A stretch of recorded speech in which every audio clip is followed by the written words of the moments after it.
तत्सवितुर्वरेण्यं भर्गो देवस्य धीमहि धियो यो नः प्रचोदयात्।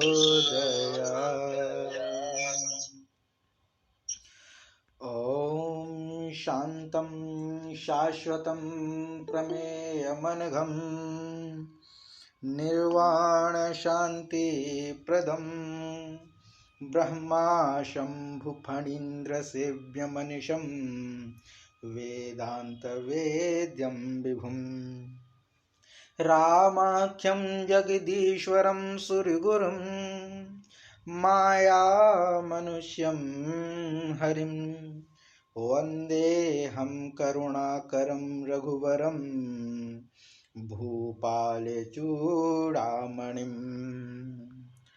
नान्यास्पृहा रघुपतेर्दयस्मदीये सत्यं वदामि च भवानखिलान्तरात्मा।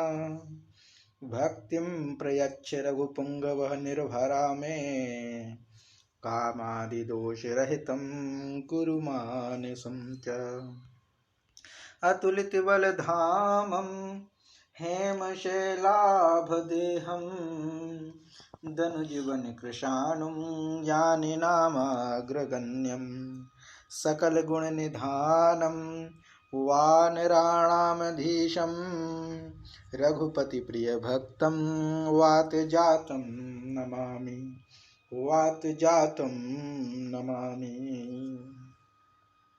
सुंदरकांड ऑनलाइन कक्षा में आप सभी का स्वागत है। इस कक्षा में जो पिछली कक्षा की जो कथा थी वह 11 दोहा हमारे हो गए थे। 11 दोहा में जो विषय चल रहा था वह था रावण सीता माता को कष्ट दे करके अपने महल की ओर चला गया और वो जो है धमकी देके जाता है कि मास दिवस बीते मोहि।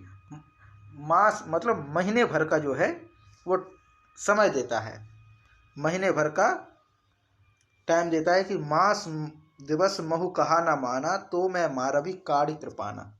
ये पूरा इतना कह करके वो चला गया था और फिर माँ सीता जो है संवाद करती हैं। जी तो यहां तक ये हो गया था।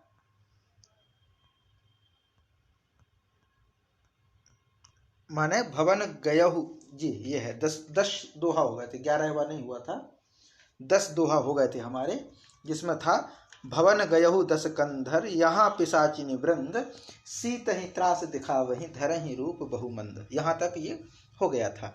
माने ये कह दिया था कि महीने भर का समय है, महीने भर में अगर तुमने मेरी बात नहीं मानी तो मैं जो है कृपाण यानी तलवार निकाल करके तुम्हें मारूंगा। यहाँ तक ये हो गया था, दोहा समाप्त हो गया था।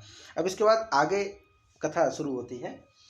तो आगे जो है संवाद शुरू होता है त्रिजटा और माँ सीता के बीच में।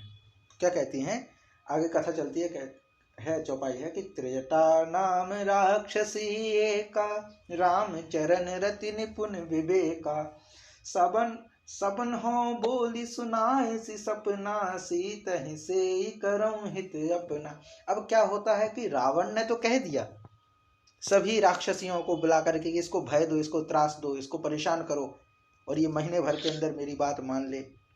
ये तो हो गया, पर अब इसमें क्या होता है कि त्रिजटा नाम राक्षसी एका, राक्षसी एक थी त्रिजटा नाम की। माने सभी राक्षसियों में एक राक्षसी थी त्रिजटा नाम की। त्रिजटा का सीधा शाब्दिक अर्थ होता है त्रि माने 3, जटा माने जटा हो, केश हो, चोटी हो जिनकी, त्रिजटा। तो त्रिजटा नाम राक्षसी एका, एक राक्षसी त्रिजटा नाम की थी। रामचरण रति निपुण विवेका, माने उसकी विशेषता ये थी कि रामचरण रति, राम के चरणों में प्रीति थी और वह कैसी थी, विवेकवान थी और निपुण थी ज्ञान में। विवेक और ज्ञान दोनों अलग चीज है, हम बार बार इस चीज को कहते हैं। विवेक अलग चीज है, विवेक जिसको हम आम बोलचाल में कह देते कॉमन सेंस, वो विवेक है। ये अनुभव से आता है, विवेक जागृत होना अनुभव से आता है। तो उसको फिर विवेक से भी ऊपर की जो कैटेगरी होती है वो होती है प्रज्ञा। प्रज्ञा जागृत हो जाना, सुपर इंटेलिजेंस जिसको हम कहते हैं, वो प्रज्ञा है। तो विवेक सामान्य समझ जिसको हम कहते हैं, तो विवेक भी था उसमें और ज्ञान में निपुण भी थी और राम के चरणों में प्रेम करती थी। राम के चरणों के प्रति उसकी श्रद्धा थी। जैसे विभीषण जी थे वैसे ही त्रिजटा थी। तो त्रिजटा नाम राक्षसी एका, राम चरण रति निपुण विवेका, ये परिचय होता है। अब वो त्रिजटा क्या क्या कहती है? तो त्रिजटा जो है वो कहती है कि सबन हो बोली सुनाए इसी सपना। सबन हो माने सबको बुला करके बोली, क्या बोली? सुनाए इसी सपना। बोली माने बुला करके, सबन हो बोली यानी सबको बुला करके, सुनाए इसी सपना, अपना जो सपना है वो सुनाया, स्वप्न सुनाया। स्वप्न क्या था? सीतहि सेई करऊं हित अपना। सीता जी की सेई माने सेवा करना। सीतहि सेई, सीता जी की सेवा करके करऊं हित अपना, अपना अपना कल्याण कर लो। अब देखिए प्रभु की लीला। दुश्मन के देश में सीता माता अकेली हैं। दुश्मन का जो राजा है, सबसे शक्तिशाली व्यक्ति, वो अपने अनुचरों को, अपने नौकरों को, अपनी दासियों को कह गया है कि इसको परेशान करो, इसको डिस्टर्ब करो, जितना हो सके उतना तनाव दो, त्रास दो। अब त्रिजटा जो है वो बोलती है कि नहीं। त्रिजटा की गुण ये था कि वो राम के चरणों में प्रेम करती थी, राम के चरणों में प्रेम था और समझदार भी थी बहुत ज्यादा। अब वो क्या कहती है कि सबको बुलाती हैं और कहती हैं कि मुझे एक सपना आया था, और सपना सुनाते हुए कहती हैं कि सीतहि सेई करऊं हित अपना। सीता की सेवा करके, सीता जी की सेवा करके अपना अपना कल्याण कर लो। ये वो सभी राक्षसियों से कहती है कि इसको परेशान मत करो, अच्छा है कि तुम जो है इनकी सेवा करो, शायद तुम्हें कुछ जो है अच्छा हो जाए तुम्हारा जीवन। तो ये है पूरा। त्रिजटा जो है वो सबको बुला के ये सब संबोधन करती है, बोलती है। तो त्रिजटा नाम राक्षसी एका, राम चरण रति निपुण विवेका। सबन हो बोली सुनाए सि सपना, सीतहि सेई करहु हित अपना। फिर आगे आते हैं। अब सपना क्या है, सपने के विषय में क्या बोलती हैं? तो कहती हैं सपने बानर लंका जारी, जातु धान सेना सब मारी। खर आरूढ़ नगन 10 सीसा, खर आरूढ़ नगन 10 सीसा, मुंडित सिर खंडित भुज बीसा। अब ये स्वप्न है। क्या स्वप्न देखा? कि सपने बानर लंका जारी। सपने में बानर माने बंदर ने लंका जारी, लंका को जला दिया। ये जो बड़े लोग होते हैं जो प्रभु के प्रति स्नेह रखते हैं, वो भविष्य को भांप लेते हैं। जो फ्यूचर में होने वाला होता है उसको पहले से अंदाजा लगा लेते हैं कि ये होने वाला है। ज्यादा नहीं तो इतना तो अंदाजा लगा ही लेते हैं कि अब कुछ गड़बड़ हो सकता है। माने इतना तो वो समझ ही लेते हैं कि अब कुछ उचित नहीं लग रहा है, अब कुछ गड़बड़ लग रहा है, इतना तो समझ ही लेते हैं। तो यही है, उन्होंने देखा कि सपने देखा कि सपने वानर लंका जारी, सपने में एक बानर ने लंका जला दी और जातुधान सेना सब मारी। जातुधान जी ऐसा मतलब आवाज या माइक म्यूट कर लीजिए, या फिर कोई प्रश्न हो तो आप बताइए।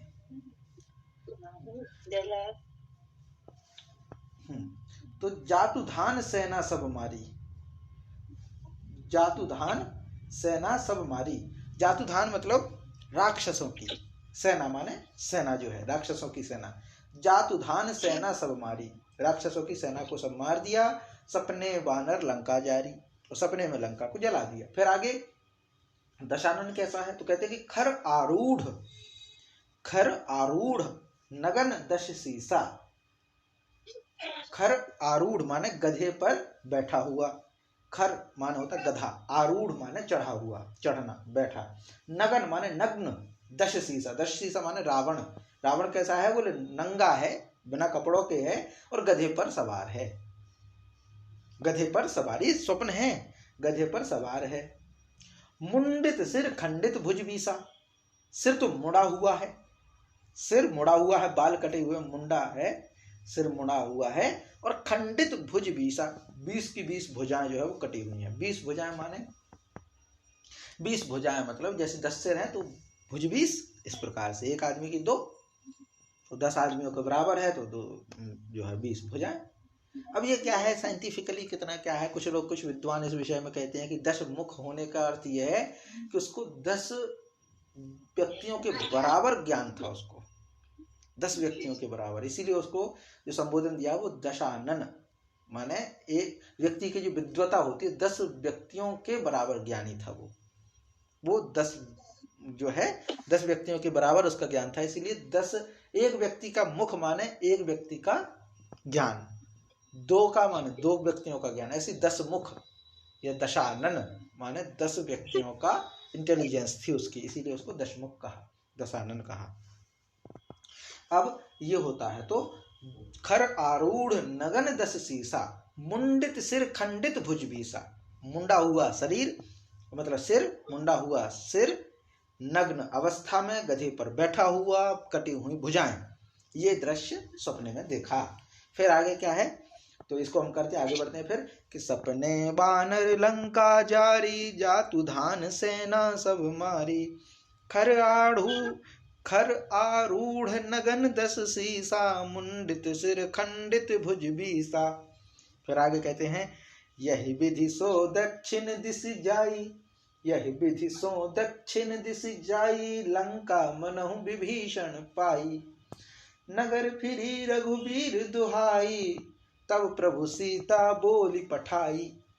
अब क्या होता है, अब आगे और स्वप्न देखो तो क्या है स्वप्न में, यही विधि सो दक्षिण दिश जाई, इस प्रकार से दक्षिणपुर, दक्षिण माने यमराज की ओर जा रहा था, गधे पे बैठा हुआ, हाथ कटे हुए, मुंडित सिर है, गधे पर सवार है, नग्न अवस्था में है, दक्षिण दिशा जाई, दक्षिण दिशा यम की कही जाती है, यम की दिशा है दक्षिण, दक्षिण दिशा जो है वो यम की दिशा है, मृत्यु की दिशा है, मृत्यु की दिशा, इसीलिए मृत्यु की दिशा की ओर पैर करके नहीं, पैर करना माने जाना, गमन करना, दक्षिण दिशा मृत्यु की दिशा है, इसीलिए दक्षिण दिशा में पैर नहीं की जाती, पैर करना माने उस तरफ की ओर जाना, मृत्यु की ओर जाना, तो इसीलिए दक्षिण दिशा में पैर करके नहीं सोया जाता है, पैर करना है तो उत्तर दिशा में पैर करो या फिर पश्चिम दिशा में पैर करो।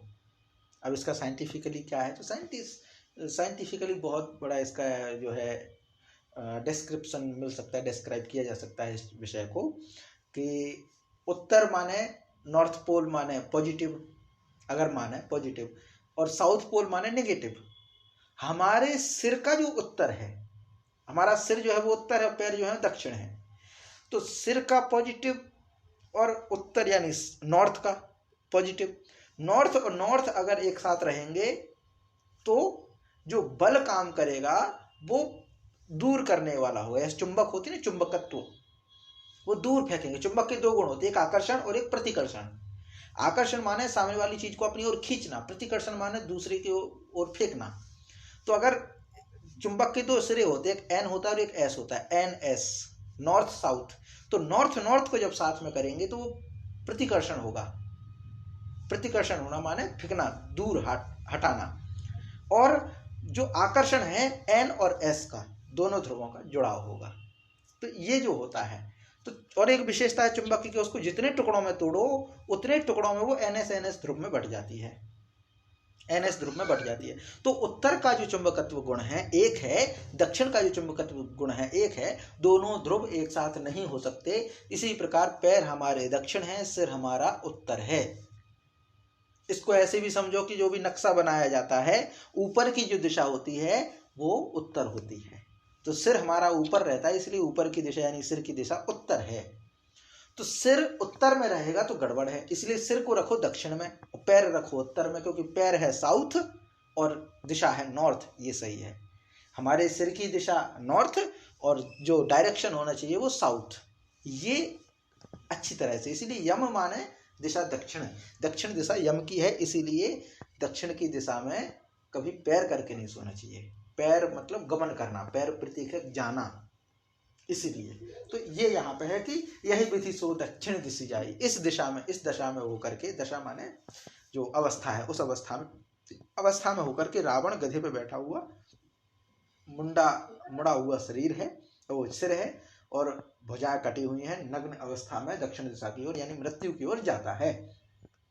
फिर आगे क्या है, लंका मनहु विभीषण पाई, और लंका मानो लंका को जो है विभीषण ने पा लिया हो, विभीषण को लंका मिल गई हो। और नगर फिरी रघुवीर दुहायो, पूरे लंका नगर में श्री रामचंद्र जी की जय बोली जा रही है, जय जयकार हो रही है, रामचंद्र जी की जय जयकार हो रही है। तब प्रभु सीता बोली पठाई, तब प्रभु ने सीता जी को बुला करके भेजा, माने बुलावा भेजा सीता माता को, बोली पठाई माने दूतों को पढ़ा करके बोला कि सीता को बुला के लाओ।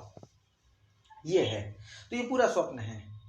तो यही विधि सो दक्षिण दिश जाई, इस अवस्था में जो रावण की दिशा ऊपर वर्णन के उस अवस्था में, यही विधि सो दक्षिण दिश जाई, लंका मनहु विभीषण पाई, नगर फिरी रघुबीर दुहाई, तब प्रभु सीता बोली पठाई, दूतों को भेजा कि सीता को बुला के लाओ।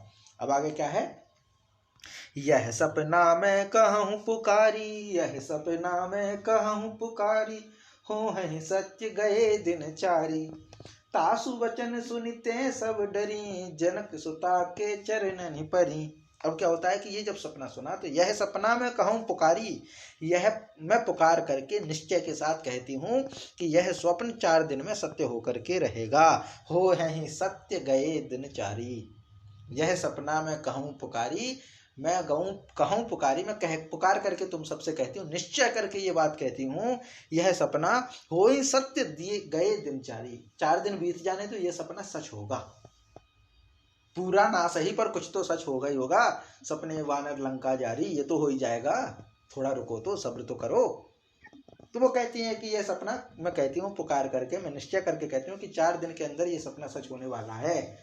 अब तासु वचन सुनी ते सब डरी। अब जब ये सब सुन लिया कि हमारी जो मुखिया त्रिजटा है, लगता होगा लोगों को पोजीशन होगी उसकी उस लेवल की, वरना वो क्यों मानते त्रिजटा की बात, इग्नोर कर देते, तू कौन होती समझाने वाली, हम राक्षस हैं। लेकिन नहीं, पोजीशन तो थी, इसीलिए वो डरी, और डर करके तासु वचन सुनी ते सब डरी, उसके वचन को सुन करके, उसके वचन को सुना और सुन करके राक्षसियां डर गए। डरने के बाद जनक सुता के चरणनि परी, और जनक सुता के यानी सीता माता के चरणों में गिर पड़ी।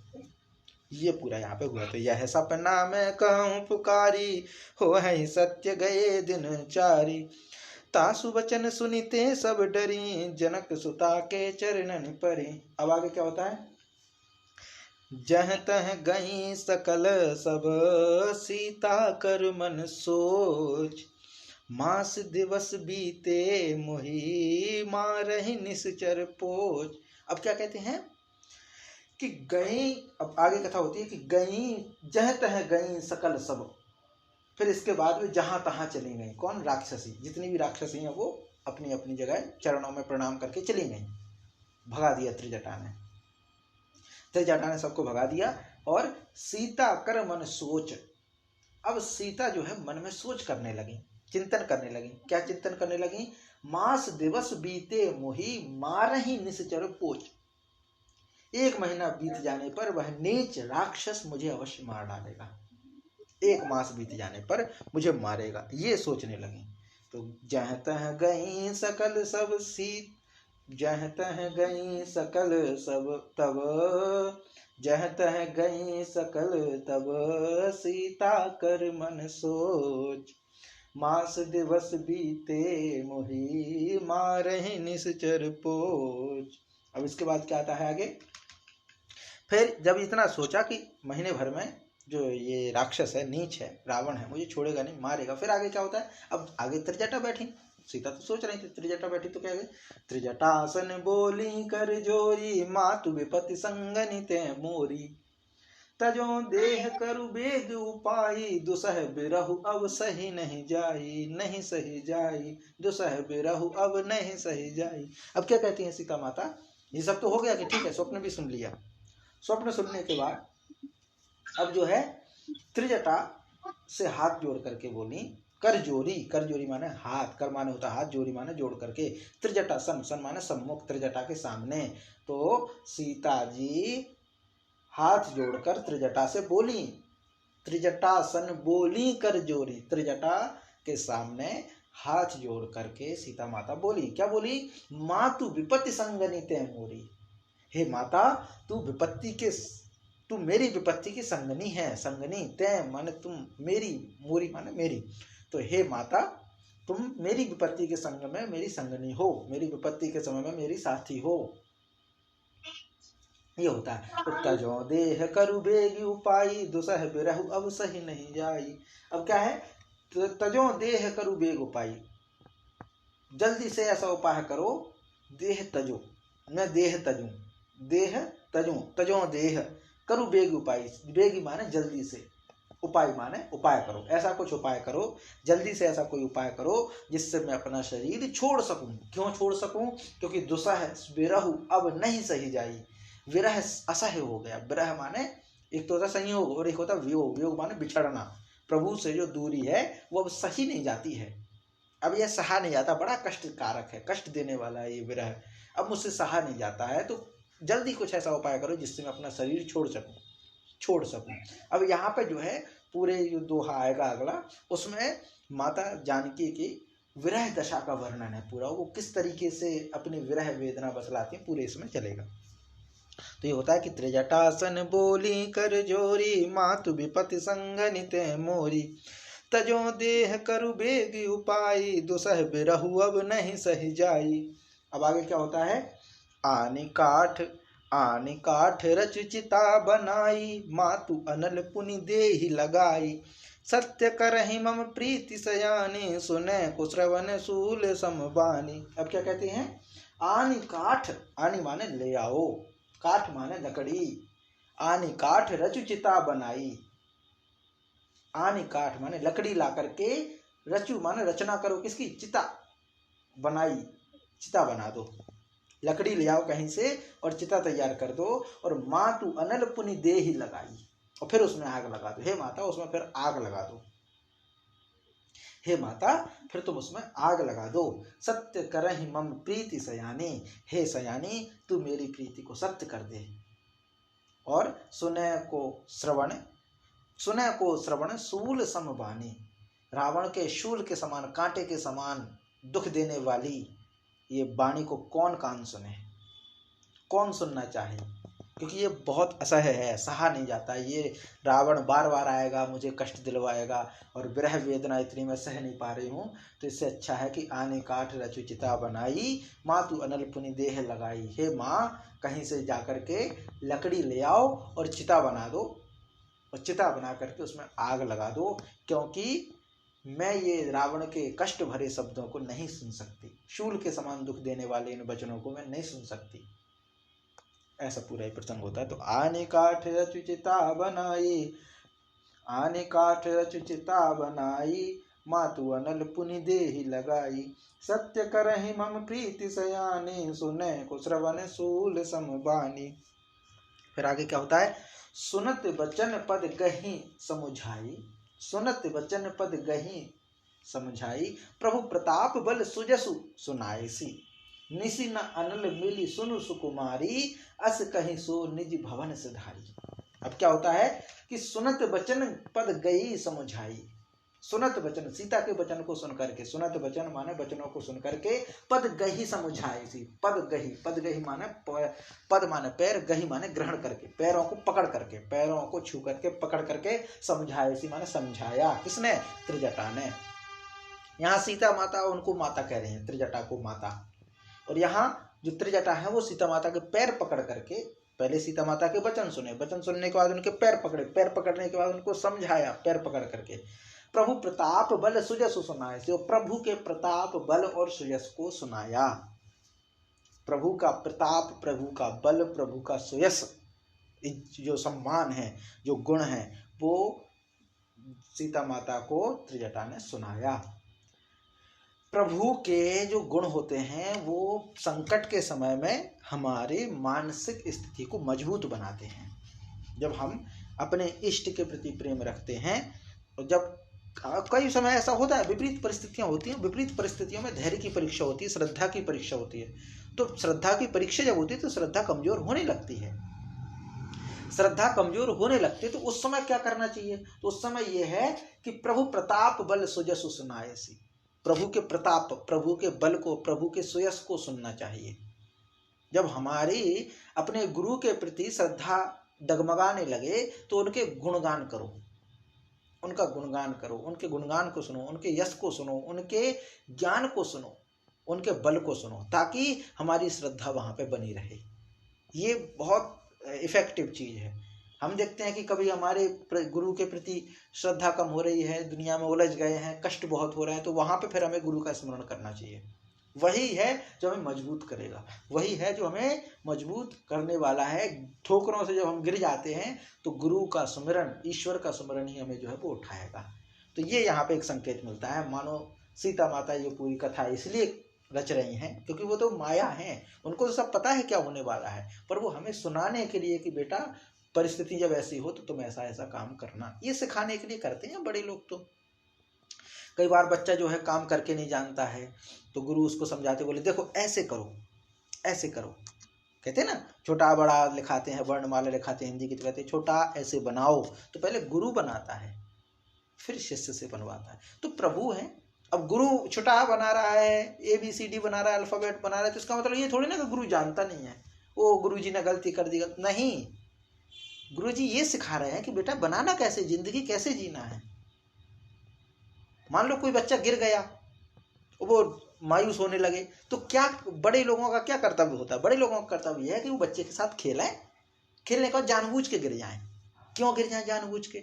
जानबूझ के इसलिए गिर जाएं क्योंकि उस बच्चे को ये हिम्मत आ सके कि गिरना कोई बुरी बात नहीं है। बड़े बड़े लोग गिरते हैं, बड़े बड़े लोग गिरते हैं। जैसे मान लीजिए कहीं कोई बच्चा है, वो जो है गिर गया, सड़क पे रेस हो रही थी, गिर गया, बहुत मायूस हुए कि पहली बार असफलता मिली जीवन में, कैसे स्वीकार कर लें। तो बच्चों को इसके लिए भी तैयार करना चाहिए कि उनको असफलता भी सहन कर सकें। तो फिर गुरुजी करते हैं उसको कि भाई वो खेलते हैं उस बच्चे के साथ, वो गिर जाते हैं। जब वो गिर जाते हैं तो बच्चे को ये उत्साह मिलता है कि कोई बात नहीं, गिरना कोई बड़ी चीज़ थोड़ी ना है, बड़ी चीज़ तो ये है कि गिर करके फिर खड़े हो जाओ, ये बहुत बड़ी बात है। गिरना तो आम बात है, हर कोई गिरता रहता है, लेकिन गिर करके खड़े होना ये बहुत बड़ी बात है। तो गिरने से नहीं डरना चाहिए। तो प्रभु जो काम करते हैं वो इसलिए करते हैं कि भाई तुम्हारे जीवन में कोई परिस्थिति आ जाए तो तुम ऐसे कंट्रोल करो अपने आप को। सीता माता जब ये सब बातें कह रहे हैं तो इसलिए कह रहे हैं कि हम मूर्खों को ये ज्ञान मिल सके कि विपरीत परिस्थितियों में प्रभु के प्रति आस्था कैसे रखें मजबूत। त्रिजटा के माध्यम से ये ज्ञान इसलिए मिल रहा है। चाहती तो त्रिजटा को समझा सकती थी सीता माता, कोई अनजान थोड़ी ना थी, बहुत बलशाली थी, वो तो ज्ञानवान भी थी, शांति का प्रतीक थी, सब समझा सकती थी। लेकिन ये पूरी कथा इसलिए रची गई है ताकि हम मूर्खों को ये समझाया जाए कि जब विपरीत परिस्थिति हो तो प्रभु के प्रति आस्था और विश्वास को दृढ़ रखो, प्रभु के प्रताप को सुनो, प्रभु के बल का ध्यान करो, प्रभु के सुयश को सुनो, इससे तुम्हारी पीड़ा दूर होगी। संघर्ष का समय हो, अपने इष्ट का ध्यान रखो, उनके सुमरन करो, बार बार हिम्मत मिलती है, हिम्मत मिलती है। ये तो सुनत वचन पद गही समझाई। त्रिजटा जो है पैरों को पकड़ करके, सीता माता के वचन सुने तो पैरों को पकड़ करके समझाती हैं। प्रभु प्रताप बल सुयश सुनाई, प्रभु के प्रताप को, प्रभु के बल को, प्रभु के सुयश को सुनाया। और सुनाते हुए क्या कहा? निसी न अनल मिलु सुनु सुकुमारी, निसी न अनल मिल सुनु सुकुमारी, हे सुकुमारी सुनो। निसी, निसी माने रात्रि के समय, अनल ना मिली, आग नहीं मिलेगी,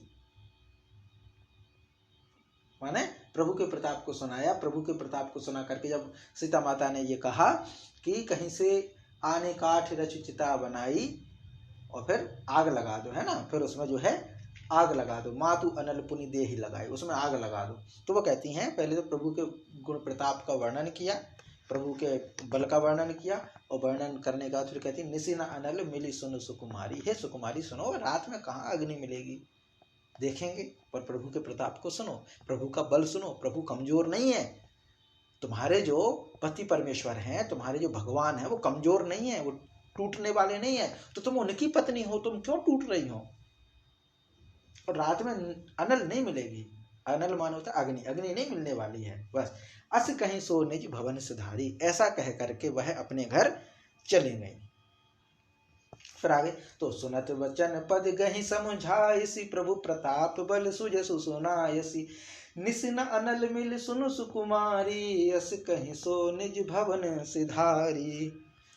कह सीता विधिवा प्रतिकूला, कह सीता विधिवा प्रतिकूला, मिलहि न पावक मिटहि न सूला, देखियत प्रगट गगन अंगारा, वन नावत एकं तारा।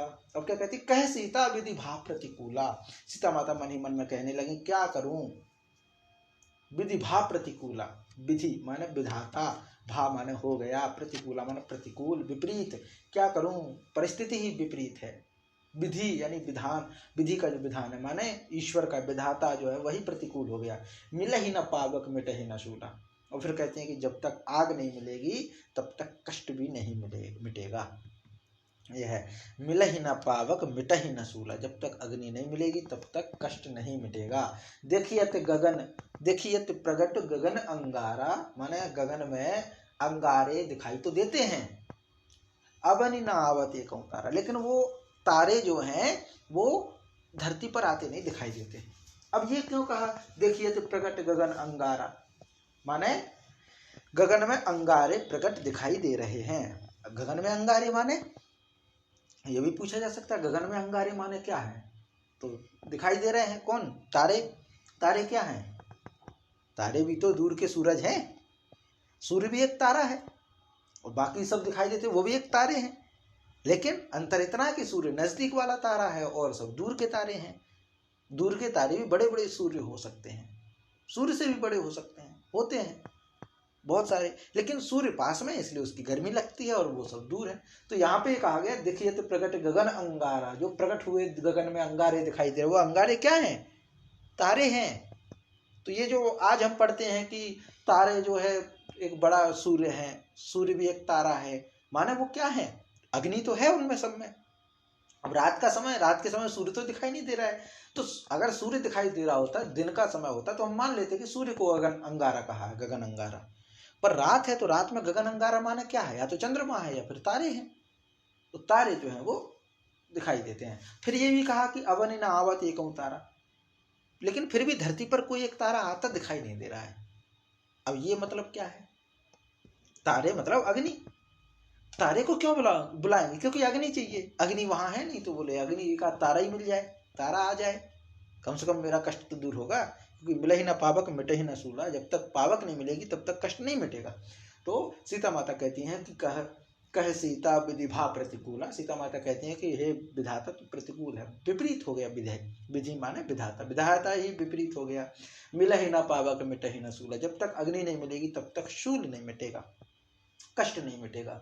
फिर देखिए तो प्रगट गगन अंगारा, गगन में अंगारे प्रकट हुए दिखाई देते हैं, अवन नावत एक तारा, लेकिन एक भी तारा धरती पर आता हुआ दिखाई नहीं दे रहा है, मुझे मार डाले ऐसा।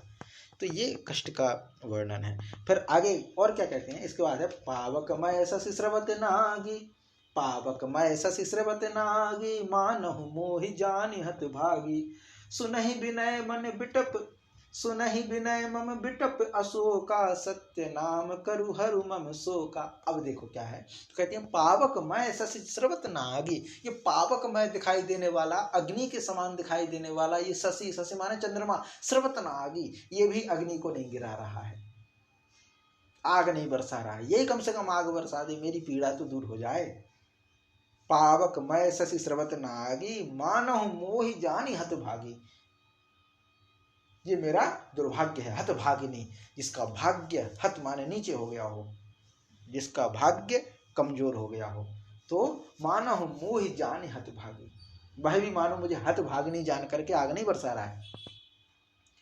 जो चंद्रमा है, शशि जो है वो तो अग्नि के समान है, लेकिन फिर भी मुझ हतभागिन को देख करके वह भी अग्नि नहीं बरसा रहा है, कम से कम वही अग्नि बरसा दे, मेरे कष्ट दूर हो जाएं।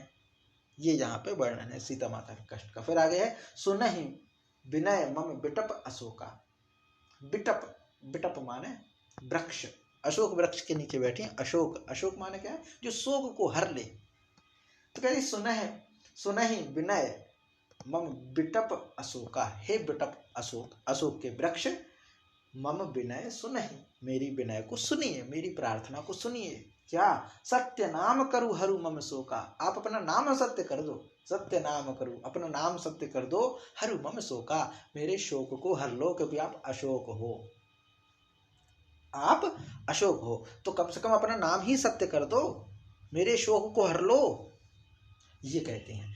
तो ये पूरा एक क्रम है, माँ सीता बार बार यही कह रही हैं कि किसी प्रकार मेरा कष्ट दूर हो जाए, या तो अग्नि मिल जाए, शूल दूर हो जाएगा, या फिर हे वृक्ष तुम तो अशोक हो, मेरे शोक को हर लो, अपना नाम सत्य कर दो। तो ये होता है कि पावक मय श्रवत नागी, मानहु मोहि जानि अति भागी, सुनहि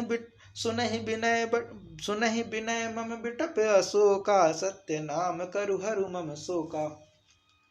नूतन किस लय अनल समाना, देहि अगन जन करहि निदाना, देखी परम बिरहा कुल सीता, सोचन कपहि कलप सम बीता। अब ये क्या होता है, नूतन किस लय अनल समाना, देहि अग्नि जन करहि निदाना। तो कहते तेरे नए नए कोमल पत्ते भी अग्नि के समान है। अब देखिए यहाँ पर क्या रचना है, मतलब तुलसीदास जी जब ये लिख रहे हैं तो उनको ये भी पता है कि अशोक के वृक्ष के जो पत्ते होते हैं, नए नए कोपे, वो कैसे रंग के होते हैं। नूतन किस लय, तेरे नए नए, नूतन माने नए नए, किसला माने कोमल पत्ते, अनल समान, अग्नि के समान दिखाई देते हैं। तेरे नए नए पत्ते जो कोपे हैं वो भी अग्नि के समान हैं। देहि अग्नि जनि करहि निदाना, हे अग्नि दे विरह रोग अंत मत कर, विरह रोग को बढ़ाकर सीमांत तक न पहुंचा। ये है माने अग्नि दे जनि करहि निदान, और मेरा निदान कर दे। नूतन किसलय अनल समाना, देहि अग्नि करी जनि करहि निदाना। नूतन किसलय, नए नए पत्ते भी तो हैं तेरे, कम से कम पत्ते जो नए नए पत्ते हैं उनमें से ही अग्नि दे दे, मेरा निदान कर दे मेरी समस्या का। अब ये पूरा वर्णन होता है माँ सीता के विरह अवस्था का, विरह अवस्था, बिरहाकुल सीता। तो ये है, देखी परम बिरहाकुल सीता, बिरहाकुल, देखी परम, परम माने सबसे विरम और चरम सीमा तक जिसको हम कहें, परम माने सबसे ज्यादा, विरहाकुल, विरह में आकुल, सॉरी, विरह में आकुल, विरह माने है वियोग, आकुल माने कष्ट, दुखी, व्याकुल।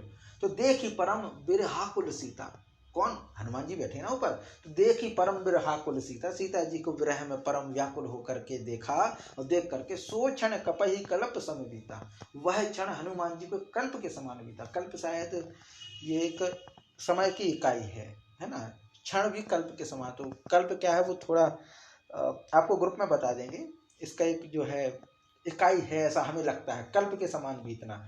तो माने छोटा सा भी समय कष्ट का था सीता माता का, तो हनुमान जी को ऐसा लगा पता नहीं कितना समय बीत गया। और ये बिरहकुल में, तो ये सो क्षण कपहि कल्प सम बीता, तो एक क्षण भी जो है वो कल्प के समान बीत रहा था श्री हनुमान जी महाराज का। तो नूतन किसलय अनल समाना, देहि अगन जनि करहि निदाना, देहि परम बिरहाकुल सीता, सो क्षण कपहि कल्प सम बीता। अब आगे क्या है, राम कपि करि हृदय विचार, दीन मुद्रिका डारि, तब राम जनु अशोक अंगार, दीन हरस उठ कर गहेऊ।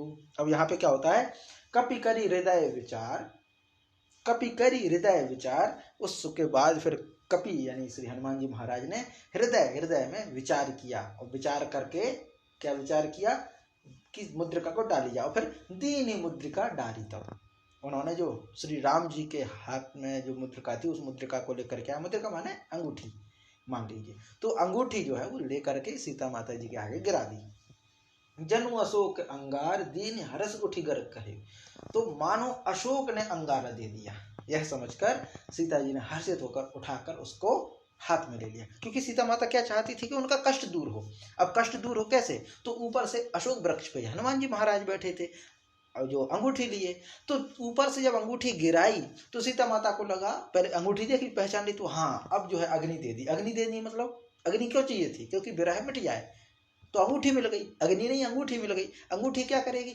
विरह को शांत करेगी, माने आशा की कोई किरण तो जगी, मेरे प्रभु की जो है कैसे आ गई अंगूठी, जिसकी याद में हम दुखी हों, कष्ट पा रहे हों, उसकी कोई निशानी अचानक से हमारे सामने दिख जाए, छवि दिख जाए, कह रही ये तो ये है, तो कुछ आशा की किरण जागती है। तो वही यहाँ पे हुआ कि कपि करी हृदय विचार, कपि ने श्री हनुमान जी महाराज ने विचार किया और दीन मुद्रिका डारी, तब मुद्रिका को गिराया। जनु अशोक अंगार, दीन हर्ष उठ कर कहू, तो माता सीता ने सोचा कि अरे अंगारा निकला, अंगारा माने मेरी समस्या का समाधान, मेरे विरह को शांत करने वाला कोई उपाय मुझे मिल गया और उन्होंने खुश होकर के उस अंगूठी को हाथ में उठा लिया।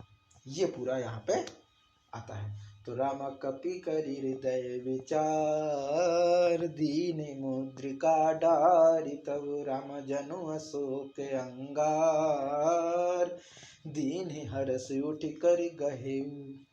तो ये होता है आज की कक्षा के लिए। आगे की कथा जो हम अगली कक्षा में करेंगे।